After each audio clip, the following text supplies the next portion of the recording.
Markets this morning, we're kind of trading mixed here as we kick off the shortened trade week. We've got canola up $2.50 a ton, trading at $6.77 and change off the May contract. The November contract's actually flirting with $6.85, a level we haven't seen since August. And it just underline that one, folks. Underline that move and that timeline. All right, that time frame. I've got beans down 4 cents at 11.44. Again, hitting a high that we haven't seen here since, call it like early December. So it's been a minute there as well. Spring wheat down 3.5 cents at 5.80. Come on, spring wheat, let's go. Bean oil down 25 basis points, 57.23. Bean oil's been ripping since Jan 1st. We started the year at 50 cents a pound, right? It's absolutely ripping. In fact, I was looking at Susan Stroud's work over the weekend, and bean oil, one of the top performers here, even when you threw silver and gold into the mix there as well. So interesting stat. Kansas City wheat down 6 cents at 5.47. A really, really nice run late last week in Kansas City wheat. We'll talk about that a little bit later on in the show. Corn's down a nickel this morning at 4.37. And there we have a Canadian dollar lower as well at 73.23. Looking, maybe for a little opportunity here to buy some Canadian dollar at some point. We'll see. We will see. All right, we are off to the races here. So we're cruising. Awesome. Again, folks, the technology here, sometimes a bit of a struggle, but we're cruising.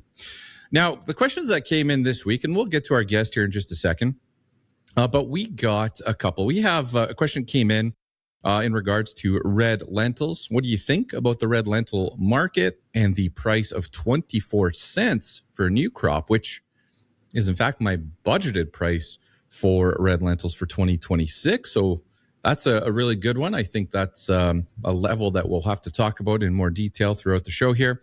And then the second question that came in, do you feel that there will be less durum planted in 2026? If so, roughly how much? I'm curious if a pullback in acres will bring a rally. A lot of folks looking at cereals in general right now, wondering what to do from a cereals perspective. Do we put in the spring wheat on a bit of a flyer? Do we just put it in, see what happens?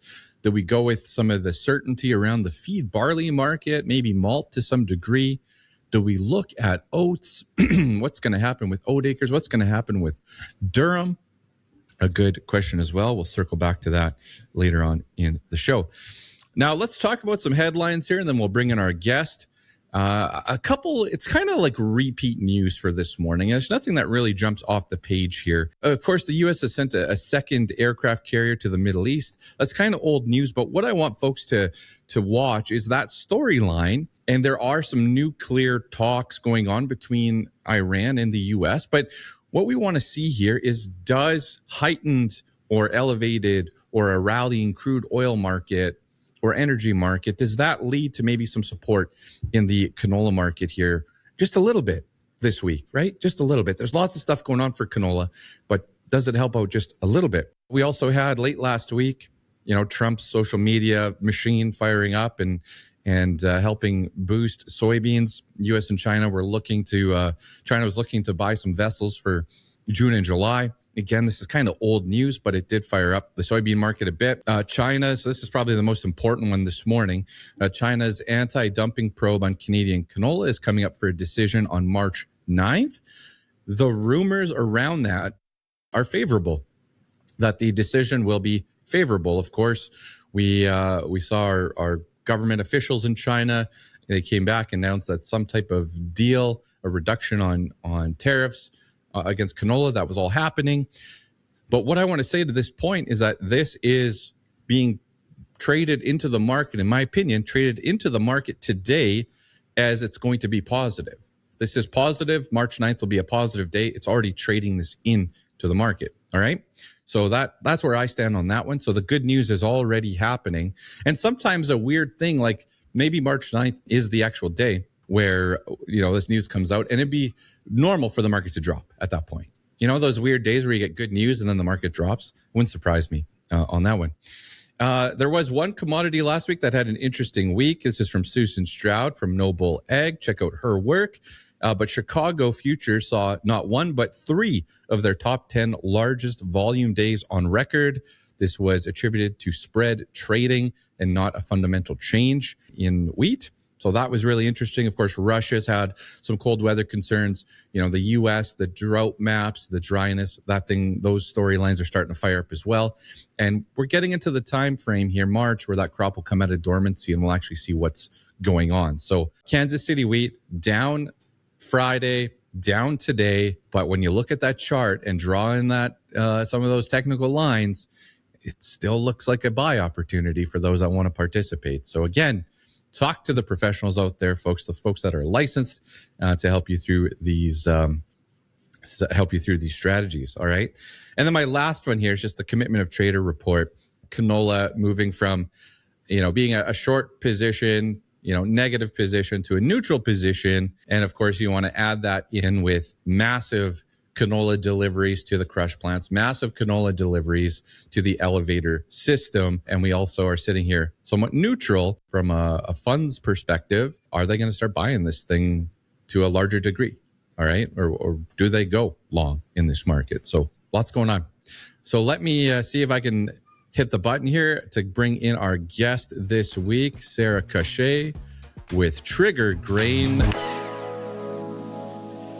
Good morning, Sarah. Can you hear me? Yeah, and good morning. All right. How'd you like that 3 attempts to get the show started this morning? That was pretty good, eh? It's okay. It gave me more time to drink my coffee. Yeah. All right. Now I got some stuff I want to talk about, Sarah. You obviously cover a large part of the prairies. You got farmer customers across the prairies here. So you've been busy on the road. You've been doing some presentations here across the prairies in front of some great audiences. What have you kind of learned in your travels? Like, how's the mood out there? Is there any theme that pops out? Yeah, I would say the mood is better than it could have been for where most of our profit margins are at. I think everybody out there is looking for the crop that's going to actually make the money and pay the bills this year. And I had a lot of conversations about like potentially switching some acres and looking for something different, trying something new. And yeah, just kind of looking. People are interested in talking about growing some different crops, which is fun to talk about. Be more fun to talk about if there was a huge home run and prices were fantastic on something. Is there any crop that kind of stood out from an acre perspective, an acreage change perspective, where you just sat there and were like, oh yeah, this one is really gaining some momentum in conversations?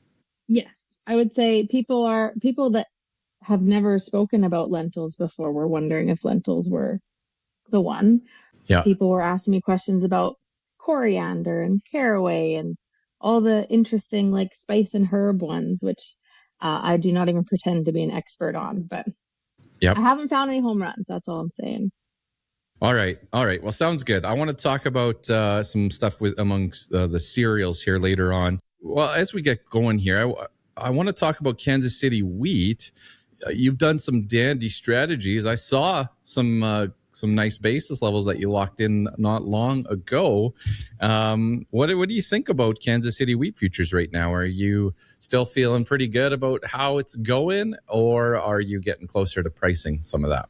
I was getting real close to pricing at the end of last week there. I also had a long position on my own farm, and I did sell out of that.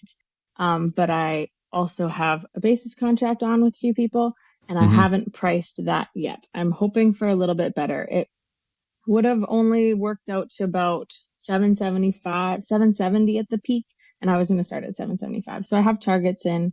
I like where it's going. I hope that we can find some continued strength this week or in the next month, because I've still got quite a bit of time on those. One thing I did want to talk about on Kansas City is for new crop, not necessarily September futures, but I think like those next year, March to May futures are definitely worth looking at. If you're going to be a CPS grower, don't sleep on 2027 futures right now. Yeah, I'd echo that as well. And I even took a look at fall of 27. I know that sounds kind of scary to many, but with a carry in the market like that, it's something worth looking at if you're a consistent CPS grower. All right. Now, you've worked at the crush plants before. You've worked as a grain buyer in the past as well. You got a whole history of that side of the grain industry. What are you seeing out there for old crop movement? Is it still really busy out there? Are lots of farmers hauling in? Is there lots of specials, or has it gotten quiet?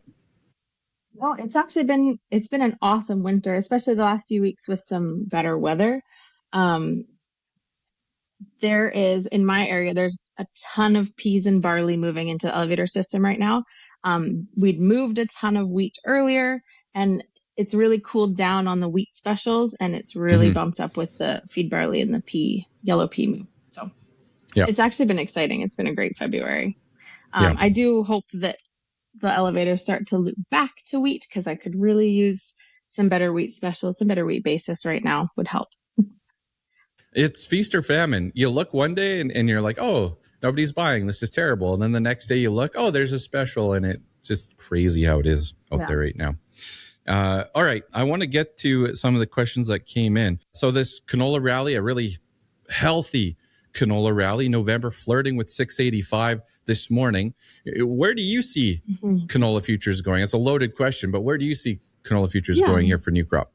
For new crop, November futures, I think that we can't really take for granted the rally that we've gotten so far and the level that new crop futures are at right now. Yep. I think we definitely need to reward where we've been, because there's absolutely no guarantees that it stays here. With the big carryout that we're talking about, I'm not saying that we're not going to get a spring rally. I really hope we do. We generally do. But I think it's going to take like a ton of exports to move out in the next couple months for us to see a whole lot higher. Well, I'm going to add to that before you throw a value in, but I want to just want to say we have the demand now, the elevator system, the export market. We have we've had a huge surge in demand. The crushers are pretty much full and have been buying plenty. And I can't find a crusher that's super excited about anything. Trying to cover some May. I'm starting to see elevators trying to cover May as well. But we've had really good news right now. Everything's been really, really positive. And so don't forget that, because all the good news is happening right now. All right. And so in one of my insights here, like, I wouldn't say that this is unforgivable on my end yet, but I'm working on my defensive strategies on canola. This is what I'm spending the bulk of my week doing, because we are getting close to that $700 level. And, I want to be able to unleash my plan when the time comes. Like, my clients that rely on me, it would be unforgivable if we got to this level and left it with nothing or very little done. Like, that would be what the heck? Because we have everything 100%. In place. So, yeah, I feel the same way. So I've been busy with that as well. And again, just do not sleep on new crop canola right now, because there's no guarantee that it goes any higher. I like the momentum we have. I like the chart action. I've been patient as a saint on a lot of this stuff lately. But yeah, we're at the point here where we're from last year, we're like a buck off the high.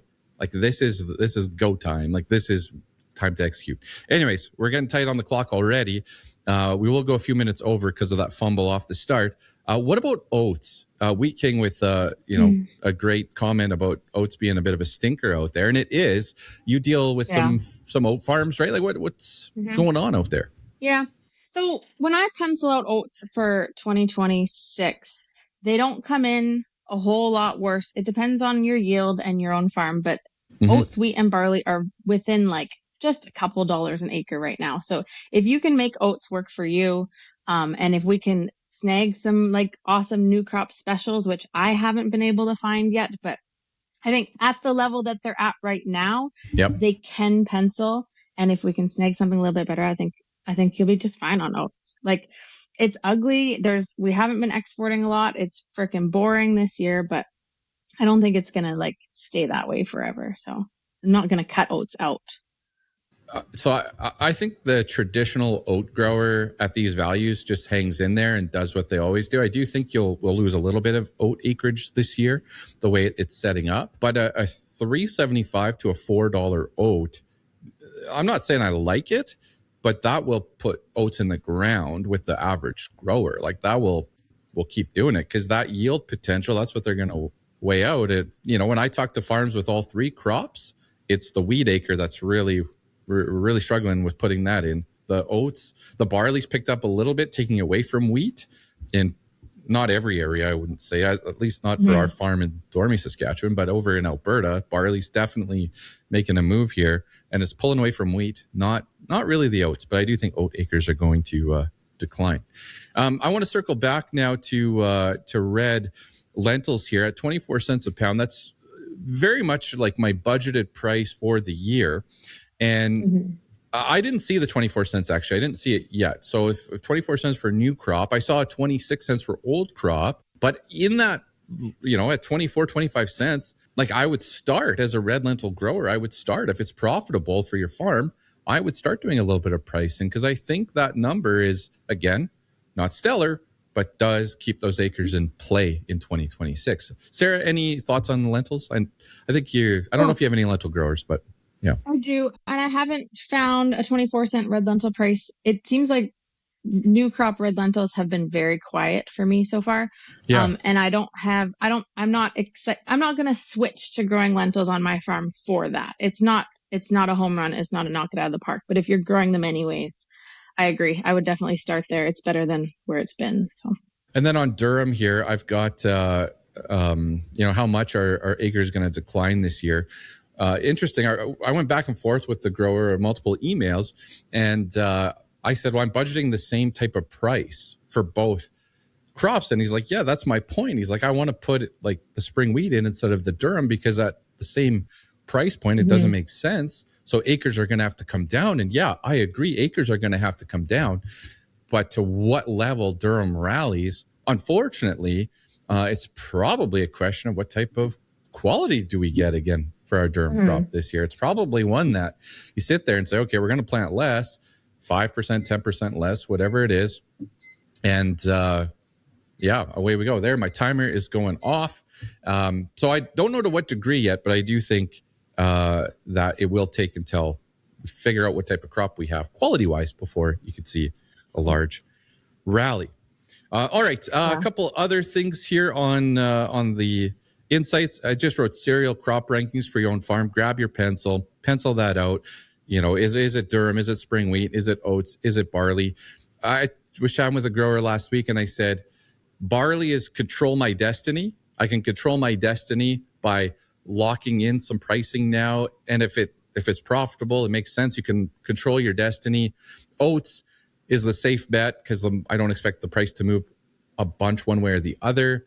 And wheat is my flyer. It's my hope and my prayer because the basis we have for new crop is terrible, that's not a surprise. It is at this time of year.